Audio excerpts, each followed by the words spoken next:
मैं परमेश्वर को धन्यवाद करता हूँ एक अच्छा सुंदर वचनों के लिए।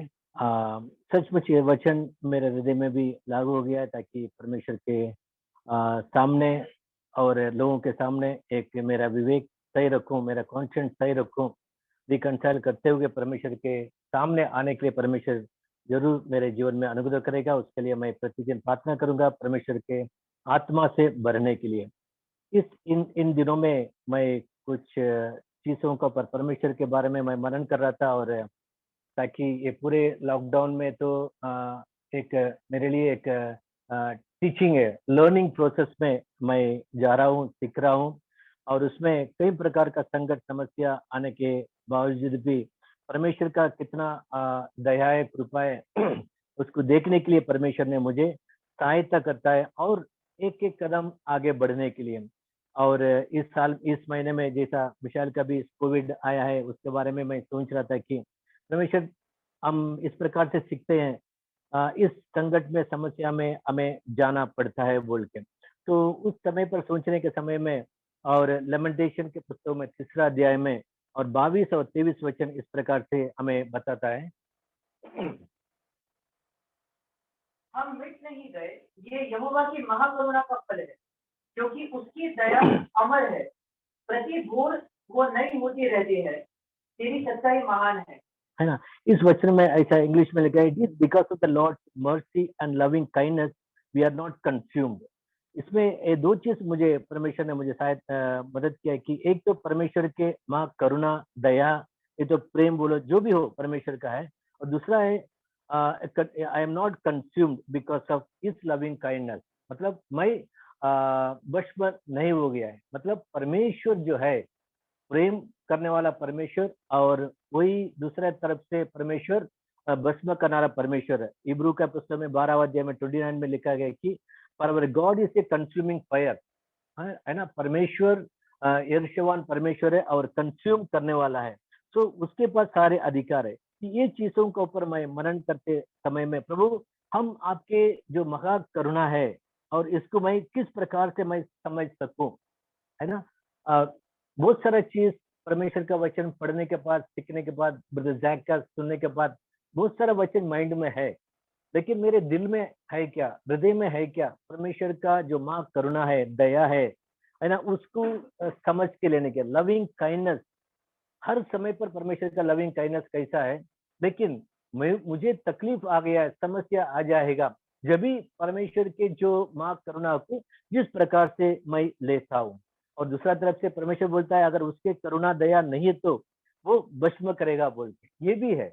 इसका मतलब मैं किस प्रकार से मैं उसके ऊपर मैं विश्वास करता हूँ। परमेश्वर ने कुछ एक इंसिडेंट मुझे याद दिलवाया, और कुछ साल के पहले मेरे जीवन में जो हुआ है उसके बारे में। जब भी मैं चेन्नई से मैं नासिक ट्रेन में आ रहा था, जब भी कल्याण में उतरने के बाद मुझे कनेक्टेड ट्रेन मिला था।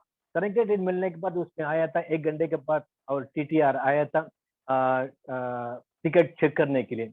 जब भी मैं एक बोगी में आखिरी सीट में दरवाजा का बाजू में बैठा था, जब भी टीटीआर सब कुछ चेक करके आया, आखिरी में मेरे पास आया, मेरा टिकट चेक करने के बाद ओके बोला है।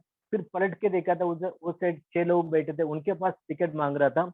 और कुछ लोग बताए, और एक लेडी और उसके साथ उनके शायद उनके पति होगा, दोनों पति लेटे थे और उनके पास टिकट मांग रहा था। उन्होंने टिकट बताया, टिकट देखने के बाद टीटीआर ने देखा था, अरे ये तो ये जगह तुम्हारा नहीं है, 2 बोगी के पीछे तुम्हारा जगह है, क्यों ना आप उधर जा सकते बोल के। वो स्त्री बताया गया कि मैं तो इस आदमी को उठा के मैं नहीं जा सकता हूँ, क्योंकि इस लाइक पैरालाइज पैरालाइज बोल के पड़ा है बोल के, लेटा है बोल के। तो वो टीटीआर देख के एकदम सर में हाथ रखा, अगर ये इनको कैसा उनको वो जगह पहुंचाना मांगता है बोल के। यहाँ वहां देखा है, कुछ नहीं कर सकता। उन्होंने मुझे देखा था, देखने के बाद उसके पास जो पैड था, जो उसके पास जो सब नाम रखने वाला वो चिट्ठी वगैरह था, सब मेरे हाथ में दे दिया है। और उसके जो ब्लैक कोट था, कोट को उतार के मेरे हाथ में दे दिया, भाई साहब आप इसको संभालो, मैं आता हूँ बोल के। तो उस स्त्री को बोला है, आप चलो, आपका सामान पूरा ले लो, चलो बोल के। और वो अपने दोनों हाथे से वो आदमी को उठाया और 2 बोगी क्रॉस कर कर अंदर जाके छोड़कर वापस आया। मैं उसको देखने के बाद मेरे हृदय में इतना एक परमेश्वर का प्रेम के बारे में सोचने लगा। लेकिन उसके बाद काफी साल हो गया है, मैं भूल गया। वापस मुझे परमेश्वर ने इस चीजों को दोहराया। देखो उस समय पर मैं जिस प्रकार से लोगों को मैं उनको उपयोग किया है बोल के, तो परमेश्वर की दया और कृपा को मैं उस समय पर मैं अनुभव किया है। और 23 में लिखा है, they are new every morning. हर हर सुबह नया होती है, परमेश्वर का कृपा हर समय नया होती है। और मलाकी के पुस्तक में तीसरा अध्याय में 6वां वचन में लिखा है, for I am the Lord I do not change. मैं परमेश्वर हूँ, मैं कभी ना बदलने वाला नहीं बोलता है। बदलने वाला आगे लिखा है, नहीं तो मैं तुमको भस्म करेगा बोल के। सो नया नियम में जब ये पढ़ता हूँ, यीशु मसीह के बारे में मैं सुनता हूँ, इब्राहिम के पुस्तक में लिखा है, Jesus Christ the same yesterday and today and for ever. यीशु मसीह हमेशा, कल और आज और कल, युगान युग सर्वदा रहने वाला है। तो इस प्रेम को, इस यीशु मसीह की कितना मैं समझ के लेता हूँ है ना। अगर इसको समझकर मेरे जैसा आज का वचन सुना था, मेरे कॉन्शियंस को परमेश्वर के सामने, लोगों के सामने किस प्रकार से मैं ठीक रखता हूँ, तो इसके बारे में मैं मनन कर रहा था कि मत्ती के सुवर्तमान में 6वां अध्याय में 24 वचन में लिखा है, परमेश्वर का प्रेम ऐसा है कि पक्षियों को तुम देखो, वो ना पेरता नहीं, काटता नहीं, जमा करता नहीं, फिर भी उसमें लिखा है, yet your heavenly father feeds them. तो मेरा स्वर्गीय परमेश्वर है, वो मुझे सहायता करेगा और मदद करेगा हर कठिनाई में। इस महामारी के बीच में कौन सा भी संकट हो, लेकिन मैं लेके जाने के लिए, आगे जाने के लिए मैं तैयार रहता हूँ। क्यों? मेरे हेवनली फादर, स्वर्गीय पिता मुझे सहायता करेगा बोल के। इसलिए वचन लेकर और यीशु मसीह के पास शिष्य लोग बोला था कि मत्ती के सुवर्तमान में 6वां अध्याय में 30 वचन में लिखा है, यीशु ने बोला है कि ओ यू लिटिल फेथ, है ना, तुम्हारे पास इतना कमजोरी, कम विश्वास है बोल के। और तमिल में ऐसा लिखा है, अल्प विश्वास के लिए, मतलब एकदम तुम एक नीच हो गया, एकदम कमजोरी लोगों को, उनके पास दिमाग नहीं है, उनको कुछ अच्छे सोच का दिमाग नहीं, ऐसे लोगों को अल्प बोलते हैं। तो वैसा परमेश्वर बोलता है, अल्प, ओ यू लिटिल फेथ, मेरे पास इतना विश्वास है क्या? परमेश्वर के दया, माँ करुणा को समझकर एक एक दिन आगे बढ़ने के लिए। और इसलिए एक जगह में लूक सुवर्तमान में 17वां अध्याय में 5 वचन में लिखा है, सारे शिष्य लोग यीशु मसीह के पास आया, इंक्रीज और फेथ, हमारे विश्वास को तुम बढ़ाओ। तो आज भी मैं, यही मेरा प्रार्थना है, प्रभु मेरे विश्वास को आप बढ़ाओ और अधिक बढ़ाओ, ताकि आपके दया और कृपा, आपके जो प्रेम को और समझने के लिए, जैसा पौलुस बोलता है, तो यीशु मसीह का मरण और उसका पुनरुत्थान को और मैं समझूं बोल के, आज मैं विश्वास में और उसका प्रेम में अधिक बढ़ने के लिए मैं आगे, परमेश्वर मुझे सहायता करता है सीखने के लिए और समझने के लिए। आमीन। Praise Lord. प्रभु का मैं धन्यवाद करता हूँ आज के वचन के लिए। आज का वचन मेरे लिए बहुत ही प्रोत्साहन का वचन था, और ये वचन के अनुसार ही पिछले दिनों में प्रभु ने भी मुझसे बात की थी। जो यूहन्ना का समाचार, उसका 6 अध्याय और उसके 38 वचन से जो हम पढ़ते, वहां पर लिखा है, क्योंकि मैं अपनी इच्छा नहीं वरन अपने भेजने वाले की इच्छा पूरी करने के लिए स्वर्ग से उतरा हूँ। और फिर वही हम मत्ती 6 अध्याय उसका सॉरी मत्ती 26 अध्याय उसका 39 वचन में पढ़ते हैं। फिर वह थोड़ा और आगे बढ़कर मुंह के बल गिरा और यह प्रार्थना की, हे मेरे पिता, यदि हो सके तो यह कटोरा मुझसे टल जाए, तो भी जैसा मैं चाहता हूँ वैसा नहीं, परंतु जैसा तू तू चाहता है वैसा ही हो। तो मैं यहाँ पर देख रहा था परमेश्वर की इच्छा के विषय में। तो कई बार मैं परमेश्वर की इच्छा के विषय, जब फाइनेंशियली किसी चीज में इन्वेस्ट करना है, उस विषय में देखता था, या फिर कोई निर्णय लेना है अपने जीवन में जो महत्वपूर्ण निर्णय है, उस विषय में सोचता था। लेकिन पिछले दिनों में मेरे जीवन में एक मेरी पत्नी के द्वारा एक गवाही प्रभु ने मुझसे इस वचन के द्वारा बात की। मेरी पत्नी थोड़ी निराश थी, उनको मेरे पिताजी ने कुछ कह दिया था, तो उसको लेकर वो थोड़ी सी निराश थी, और उनको मतलब काफी गुस्सा आ रहा था उस विषय में। तो मैं उनसे बात कर रहा था कि नहीं, हमने माफ करना चाहिए, हमने किसी के प्रति कोई बैर नहीं रखना चाहिए, प्रभु के हाथ में अपना न्याय देना चाहिए। तो वहाँ पर मेरी पत्नी ने मुझसे एक बात कही कि मैं आपके जैसी नहीं बन सकती। तो मुझसे तुरंत प्रभु ने ये बात की, तो मैंने उससे कहा मेरे जैसा नहीं बनना है, हमें प्रभु के जैसा बनना है। और मैं उससे कहा कि देखो जब कोई मुझसे भी कहता है तो मेरे शरीर में भी ये बात है कि मुझे भी गुस्सा आता है, मुझे भी बुरा लगता है, मेरे मन में भी बैर उत्पन्न होता है, लेकिन मैं प्रभु से अनुग्रह मांगता हूँ। और प्रभु जैसा आज हमने सुना ईमानदार बनने के बारे में, तो हम ये ईमानदार बनकर प्रभु के सामने जाते हैं कि प्रभु मुझे गुस्सा आ रहा है, मुझे बुरा लगा प्रभु जो उन्होंने कहा मेरी गलती ना होते हुए भी। लेकिन जैसे प्रभु यीशु मसीह ने कहा कि मैं अपनी इच्छा नहीं अपने भेजने वाले की इच्छा पूरी करने आया हूँ। तो वहाँ पर प्रभु ने मुझसे बात की कि हम अपनी इच्छा वहाँ पर है कि हम भी उनसे जाकर बुरा भला बोले, उनसे लड़े या झगड़े। लेकिन वहाँ पर जब हम प्रभु के सामने ईमानदार बनकर कहते हैं कि प्रभु मेरी मन में ये इच्छा उत्पन्न हो रही है, लेकिन प्रभु जैसा मैं चाहता हूँ वैसा नहीं, आपकी इच्छा पूरी हो। तो मैंने मेरी पत्नी से कहा कि हमने प्रभु के सामने ईमानदार बनना है और कहना है कि प्रभु मेरी तो इच्छा ये है कि मैं भी उनको उल्टा जवाब दूँ या लड़ूँ या झगड़ूँ जाकर। पर प्रभु मेरी इच्छा नहीं, आपकी इच्छा पूरी हो और आपकी इच्छा है कि मैंने उन्हें माफ़ करना है। तो मेरी मुझे सहायता करिए, मुझे अनुग्रह दीजिए ताकि मैं उनको माफ़ कर सकूँ और उनको मतलब उनसे जाकर ना लड़ूँ और शांत रहूँ। तो प्रभु हमें अनुग्रह देता है, तो मैंने उससे कहा कि मैंने ये अपने जीवन में अनुभव किया है और आप भी ये अनुभव कर सकते हो जब आप ईमानदार बनोगे अपने प्रभु के सामने और अपनी इच्छा को बताओगे कि प्रभु मेरी तो इच्छा ये है, मेरे शरीर ये कह रहा है मुझसे, पर मैं ये नहीं करना चाहती, मैं उन्हें माफ़ करना चाहती। तो आप एक्सपीरियंस कर देखिए कि प्रभु आपकी सहायता करता है। मेरी सहायता मेरे जीवन में उन्होंने की, तो वहाँ पर सचमुच प्रभु ने मेरी आँखें मेरी भी खोली कि हर बातों में हमने प्रभु की इच्छा जानना ज़रूरी समझना है। ना कि कोई जो महत्वपूर्ण निर्णय में तो ज़रूरी है ही है, लेकिन जीवन के हर दिन के जो बातें हमारे जीवन में होती है जैसा पिछले सप्ताह में मैंने बताया था कि उन लोगों के लिए भी हमने धन्यवाद करना है जो हमें अपने जो रियलिटी है अंदर वो बताते हैं और उस जगह पर हम देखना है कि प्रभु की इच्छा या क्या है। कि प्रभु का जैसे कल भाई ज़ैक का संदेश भी मैं सुन रहा था तो वो याकूब की पत्रिका 1:5 से कह रहे थे कि जिसके पास बुद्धि की कमी है उसने प्रभु से माँगना चाहिए। तो वहाँ पर भी हम बुद्धि का माँग सकते हैं प्रभु की इस परिस्थिति में मैं कैसा प्रभु जी निर्णय लूँ, इस परिस्थिति में मैं कैसा रिएक्शन दूँ प्रभु।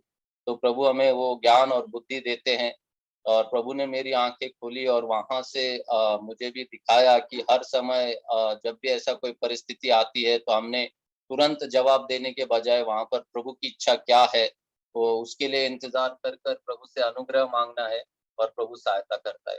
प्रभु की स्तुति। मैं प्रभु का धन्यवाद करती हूँ इस समय के लिए। मैं भी कुछ अपनी गवाही शेयर करना चाहती हूँ। मैं जहाँ पे रहती हूँ मुझे अभी यहाँ पे 7 इयर्स स्टार्ट हो गए। 7वां साल चालू है मेरा। तो 7 साल में देखा कि मेरी पड़ोसी हमेशा जैसे कुछ भी जैसे ब्रदर ने बोला हमको कोई कुछ बोलता है तो दुःख होता है, तो ऐसे ही कुछ मेरी पड़ोसी हमेशा कुछ बुरा-भला बोलना या तो सब लोग इकट्ठा करके प्लानिंग बनाना और मैं कभी उनके साथ में उनकी संगति में नहीं बैठती तो मुझे पसंद नहीं करते थे। तो मैं ये शेयर करना चाहती हूँ कि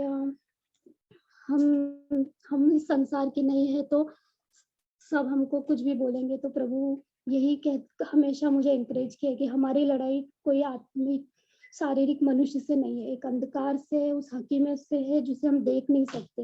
जैसे मैंने कई सालों से देखा कि मेरा कुछ एक गार्डन है जो मैं हमेशा क्लीन करती हूँ और मेरे पड़ोसी वहाँ पे कचरा करते हैं।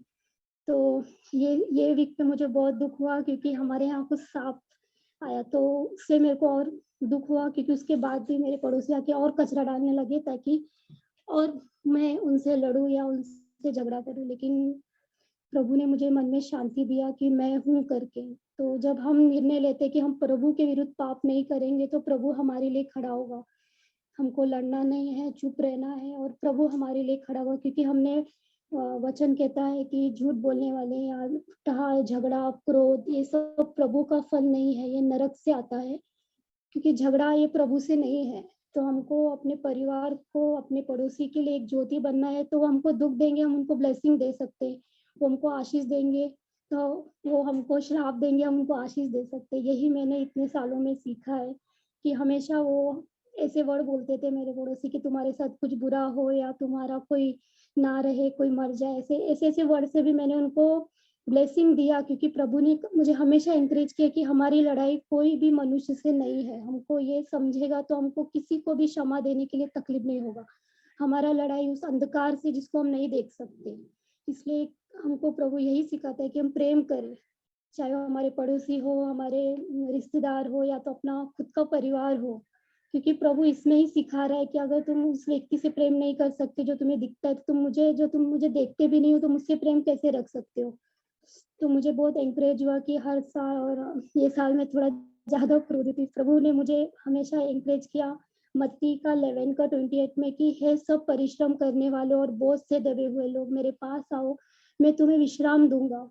मेरा जुआ अपने ऊपर उठा लो और मुझसे सीखो, क्योंकि मैं नम्र और मन में दीन हूँ। तो जब लोग कचरे डालेंगे या गंदा करेंगे, तब तुम मुझसे सीखो। तो हमें वो साफ करना है, नम्र बनना है, और प्रभु हमारे साथ है। मैंने देखा वही व्यक्ति जो हमेशा दुख देते हैं, एक दिन मुझसे ये भी कहा कि तुम्हारे पास ना बड़ा धन है ना दौलत है, फिर भी वो खुशी है जो तुम हमेशा आनंदित रहते हो। तो मैंने उनसे यही कहा कि ये मेरा परमेश्वर है जो हमें आनंदित रखता है। तो मुझे एक अवसर मिला प्रभु की महिमा करने के लिए। तो इसमें मैं हमेशा निष्फल नहीं हो, मेरे लिए प्रार्थना कीजिए कि वो हम हमेशा उन्हें आशीष देता है कि प्रभु की ज्योति उनको उनके जीवन में अभी चमके। धन्यवाद। Jesus fed the 5,000. और यीशु मसीह ने 5,000 लोगों को खिलाया। Next day again the crowd sought for Jesus. और दूसरे दिन और एक बार वही भीड़ यीशु मसीह की खोज कर रही थी। So Jesus understood what is their motive for seeking him. और यीशु मसीह ने ये जान लिया कि उनका उद्देश्य या इरादा यीशु को खोजने का क्या था। So verse 20, John 6:27. और यूहन्ना 6:27, But don't be so concerned about perishable things like food. Spend your energy seeking the eternal life that the Son of Man can give you.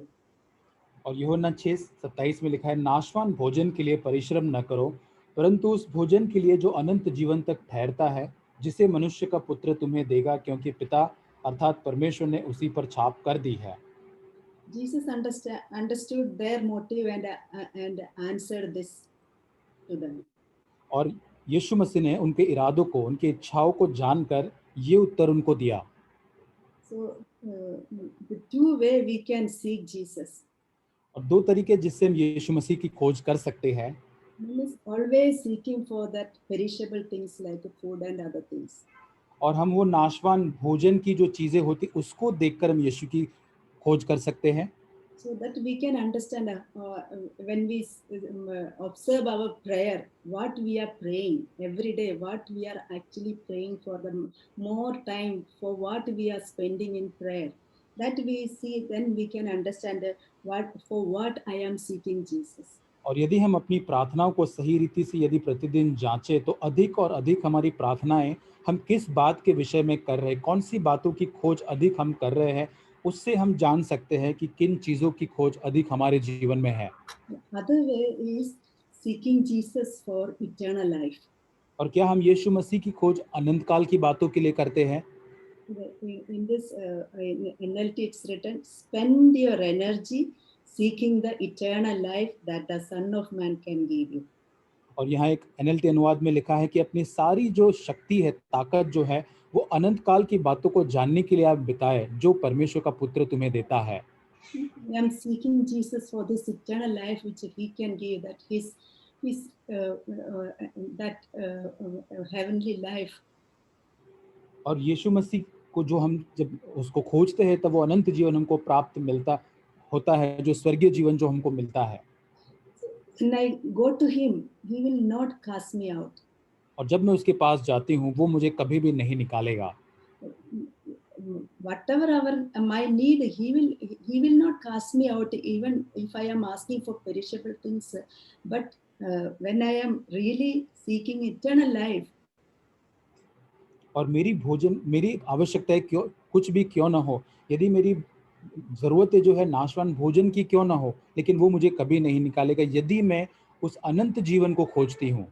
But I am really seeking for eternal life. Other benefit is that He will add all these perishable things which is need for me. और यदि मैं अनंत जीवन की बातों को, अनंत की बातों को खोजती हूँ, तो ये सारी चीजें जो नाशवान भोजन या मेरी जरूरतें हैं वो भी परमेश्वर मेरे जीवन के अंदर जोड़ देगा, जिसकी मुझे आवश्यकता है। I want to spend my energy seeking for this eternal life which He can give me. और मैं अपनी सारी ताकत, सारी एनर्जी को उस अनंत काल की बातों को खोजने में लगाना चाहती हूँ। I want to share something. I was 15-20 days back. God had already showed me some scripture, which is मैं कुछ बांटना चाहती हूँ। 15-20 दिन पहले परमेश्वर ने वचन से कुछ बातों को मुझे दिखाया था, वे बातें मैं बांटना चाहती हूँ। I had not regularly read the Bible, but still there was a scripture which just popped out to me. और मैं रेगुलरली या प्रतिदिन बहुत ही कायमी से वचन को नहीं पढ़ पाती थी, लेकिन कुछ वचन का ऐसा भाग था जिसने मुझसे बात किया। Actually, it is just 2 words which says heaven rules.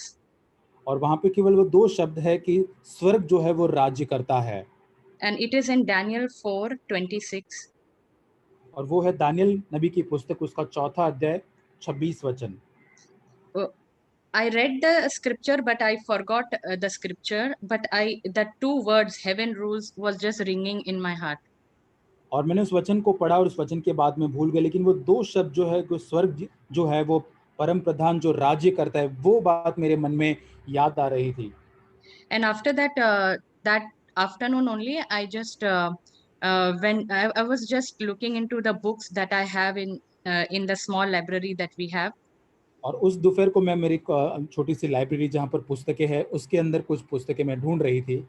And then I saw this book written Heaven Rules. और वहां पर मैंने एक पुस्तक को पढ़ा जहाँ पे लिखा हुआ था कि स्वर्ग जो राज्य करता है। I was so amazed because God had already given that word Heaven Rules, and then the book also was shown to me. और मैं बहुत ही आश्चर्यचकित हुई कि वही शब्द परमेश्वर ने अपने वचन से मुझे दिखाया और वही पुस्तक को उसी नाम के द्वारा, उसी शब्द से मैंने पाया। And that is the time when we were little sick at home, all 3 of us. और हम उसी समय पे हमारे घर में हम तीनों जो थे वो बीमार थे। Then I understood that God was showing me that He is in control of everything and He is ruling everything, no matter what happens in our home or no matter what happens around, but He is ruling. यही परमेश्वर, जब हम परमेश्वर दिखाने की कोशिश कर रहा था, क्यों ना कुछ भी होता रहे हमारे आसपास और परिवार में, पर परमेश्वर जो है वो नियंत्रण करता है और वही हमारे जीवनों के ऊपर राज्य कर रहा है। And the next day we had to test because GV was little sick, and then when we tested, we came to know that she had COVID. और दूसरे दिन हमें वो वहाँ पे टेस्ट करना था और मेरी बेटी जो है उसका टेस्ट करने के बाद उसका पॉजिटिव आया। But there was peace in my heart and there was peace in my children's heart also, because we were not having any fear because we knew that heaven is ruling over us. और मेरे हृदय में और मेरे बच्चों के हृदय में एक शांति थी और हम लोग बिल्कुल भी डरे हुए नहीं थे, क्योंकि हम ये जानते थे कि स्वर्ग जो है वहाँ राज्य कर रहा है। And then as the days went by, and after a little while again hearing all these things and talking to me, when we talk to people, they give all bad news. Then suddenly one day again feeling like slowly something was like disturbing. और कुछ दिनों के बाद हम जब लोगों से बांटने लगे इन सारी बातों को, कुछ न कुछ बातें सुनने के बाद थोड़ी थोड़ी बातें जो है हमें विचलित करने लगी या डराने लगी। That time God again showed me Zephaniah 3:16. और उस समय परमेश्वर ने सफन्याह की नबी की पुस्तक 3 अध्याय और 16 वचन से मुझे बताया। That scripture again spoke to me, which said that the Lord is with you and He is mighty to save. और वहां लिखा है कि तेरा परमेश्वर तेरा बीच में है और वो उद्धार करने में पराक्रमी है। That again helped me to the days to go. और वही उसने मुझे मदद की कि उस दिनों का मैं सामना कर सकूं। And we saw that even when we were quarantined at home, but we saw that God had provided everything already, and all the whatever we needed was already at home. और हमने देखा कि जब हम क्वारंटाइन थे घर के अंदर, तो हमारी जो भी आवश्यकता या जरूरत थी, पहले ही परमेश्वर ने उन सारी बातों का प्रयोजन हमारे लिए करा हुआ था। So I thank God for what He has done for us in this during the last week. और पिछले सप्ताह में जो परमेश्वर ने हमारे परिवार के लिए किया, उसके लिए मैं परमेश्वर का धन्यवाद करती हूँ। प्रेज लॉर्ड, मैं भी परमेश्वर का धन्यवाद देती हूँ। परमेश्वर ने अब तक हमें संभाल के रखा और इस बीमारी से बचा के रखा। मैं भी परमेश्वर का धन्यवाद देती हूँ।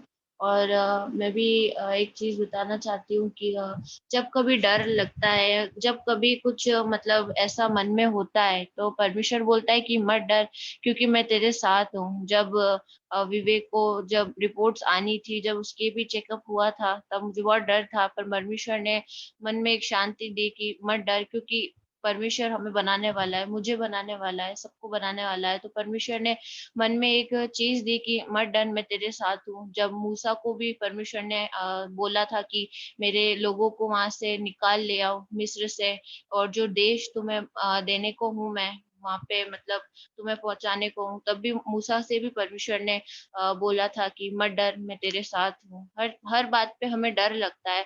आज ये बीमारी है तो जिसको भी होता है तो हमको भी मन में डर लगता है कि ये बीमारी है, या कोई भी प्रॉब्लम आती है तो हमको डर लगता है। तो पर परमेश्वर अपने वचन के द्वारा बोलता है, क्योंकि परमेश्वर भला है, वो बोलता है कि मत डर, मैं तेरे साथ हूँ, मैं तेरी सहायता करूंगा, मैं तुझे रेड करूंगा। और परमेश्वर हमारे साथ रहता है, हमारा हाथ पकड़कर हमें थाम कर वो चलता है।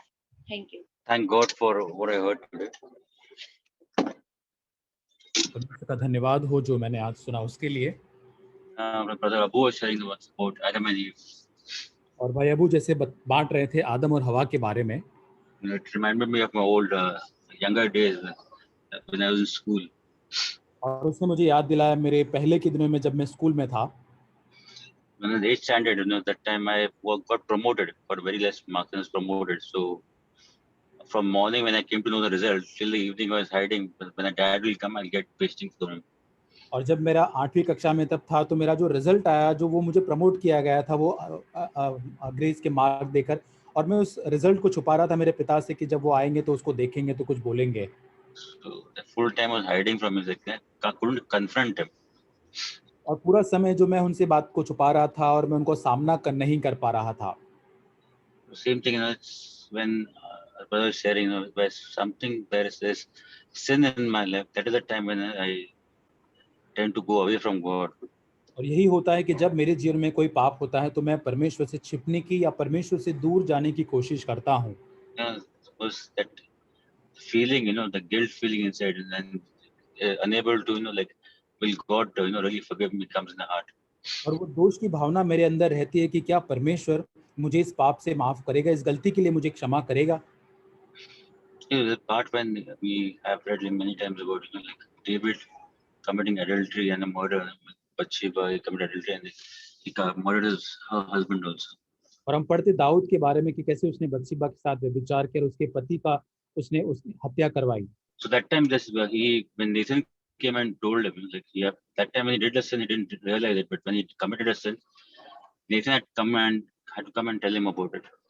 और जब उसने इस पाप को किया, उस पाप को वो नहीं जान पाया या उसने उसको माना नहीं, लेकिन एक नातान प्रबोधक जो नबी उसके पास आकर उसको कहता है उस पाप के बारे में। So there's this Psalms that he wrote when he committed that sin, I think Psalm 51 that he wrote. There's one verse he says over there, it says, "You desire truth in my innermost being." और वहां पर जब उसने उस पाप के बाद उसने जब मन फिराया, तब भजन संहिता 51 में लिखा, तभी उसने वही लिखा कि तू मेरे भीतर से शुद्ध मन की लालसा करता है। God really, he desires that whatever things happen, we call humans too many mistakes on that, but that truth should be there. We must go to God. I speak the truth, and I really, from inside, just ask for repentance, but that repentance should come from inside. That God will forgive me. और चाहे कुछ भी गलती या पाप हमसे कुछ भी हुए, लेकिन हमारे अंदर होने दे कि हमारे अंदर वो सत्य हो और उससे हम शुद्ध मन के साथ परमेश्वर के पास हम मांगे परमेश्वर से क्षमा को। But God doesn't listen. Does look at what you speak, but He looks at our heart. We have a repentant heart. और जो हम शब्द बोलते हैं परमेश्वर उसकी ओर नहीं, लेकिन उससे अधिक हमारे हृदय की ओर जो होता है, जो सच्चा मन फिरा होता है, उसकी ओर परमेश्वर अपने ध्यान को लगाता है। So think about God who He says, "I formed you in the when He formed in the womb." Like in the mother, that time He formed me. और He made me. परमेश्वर कहता है कि जब मैंने तुझे गर्भ में तेरे माता के गर्भ में रचना की तब मैंने तुझे देखा और जाना है। So how can I, go away from him? Because he is the one who's really, been taking care of me all the days of my life. और तो कैसे मैं उस परमेश्वर से अलग या दूर जा सकता हूँ, क्योंकि वही तो परमेश्वर है जो मुझे अब तक मेरा ख्याल रखते आया है। God really help us that we will never, we will always be, be with him. We never lose our fellowship with him. और परमेश्वर हमारी सहायता करे कि उस संगति में हम बने रहें। That we every day we come to know much more things about God, and we clinging on to him. और अधिक प्रतिदिन हम परमेश्वर के बारे में जानते रहे और उससे हम लिपटे रहे। God will help us. और परमेश्वर हमारी सहायता करेगा।